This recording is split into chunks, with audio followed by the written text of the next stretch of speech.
Charles Luther Webster, September 24, 1851, April 28, 1891, served as Mark Twain's business manager and was eventually installed as the head of Twain's publishing company, Charles L. Webster and Company, named for Webster.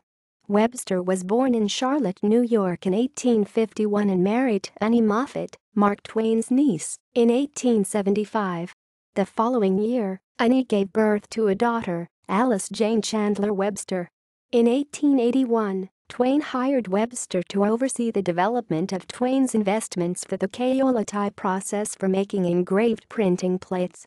When Twain decided to start his own publishing company in 1884, he hired Webster to head the company and named it after him, promoting him to full partner in March 1885.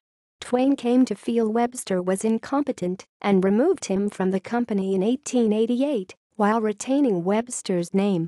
In his autobiography, Twain described Webster as one of the most assful persons I have ever met, perhaps the most assful. In a letter to Twain's brother, Orion Clemens, he wrote that he never hated anyone as much as he hated Webster. Webster's son, Samuel Charles Webster, published the book Mark Twain, Businessman in 1946 to rehabilitate his father's reputation. Webster died in Fredonia, New York on April 28, 1891. References. Further reading. Samuel Charles Webster, Mark Twain, Businessman, Little, Brown, Boston, 1946.